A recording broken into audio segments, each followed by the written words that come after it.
Hey, my name is William, and today I'm going to show you how to replace the main control on a Maytag washer.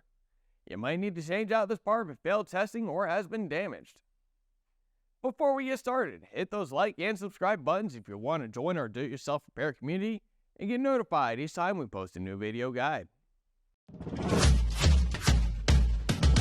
With over 2 million products in stock and the know-how to help you do it yourself, we are AppliancePartsPros.com.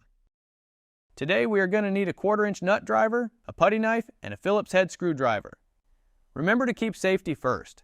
Always unplug your appliance to protect yourself from electric shock. Don't forget to turn off your water supply and unscrew your hoses from the washer. You might need a towel handy to clean up any unwanted water. We need to use a 1/4-inch nut driver to remove the screws holding the back console cover. Then we can set the cover to the side. From there, we need to use the putty knife to press in the tabs that are on each front corner of the console. With the putty knife inserted in between the console and the top panel, we're pressing in and lifting up. Now that we've done that, we can pull the cycle knob off of the console and lay the console on its base. To help with this next step, you might want to take a picture of the wires as they're connected to the control so that it's easier to install the new one. First, start by unscrewing the 2 1/4-inch screws on the right side of the control panel. From there, you will remove the wired connections. Once you're done disconnecting the wires, don't forget to remove the pressure hose. When this is done, we can take the old control board out and replace it with a new one. Put the new control board in. Don't forget to put the 2 1/4-inch screws back on. Next, plug up the different wire connections. Then connect your pressure hose.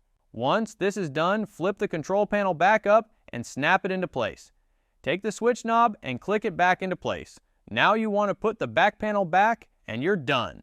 Don't forget to plug your washer back in, connect the water hoses, and turn your water supply back on.